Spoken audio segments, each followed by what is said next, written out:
അമൽ ഡേവിസെ Reenu no പറഞ്ഞിട്ടാ. No പറഞ്ഞ?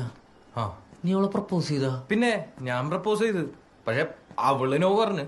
പക്ഷെ നമ്മളെ പേടിക്കണ്ട, ഞാൻ ഓക്കെയാണ്, ഒരു കുഴപ്പമില്ല.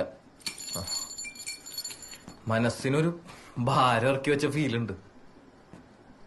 ഇനി ഞാൻ ഓക്കെ ആയിരിക്കും, നീ കണ്ടോ. നമുക്കേ അമലെ നാളെ മുതൽ രാവിലെ ഓടാൻ പോയാലോ? എടാ ഓടാൻ നിനക്കത് ഓക്കെ ആയിരിക്കില്ലല്ലേ? സമയം ഉണ്ടാവില്ലല്ലേ? സാരമില്ല, നമുക്ക് ഹോം വർക്കൗട്ട് പിടിക്കാം.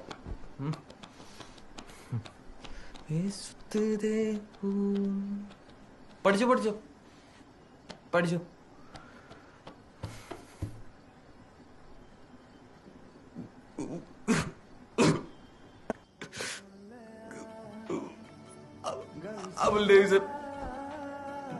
എനിക്ക് വൺ സൈഡ് ലവ്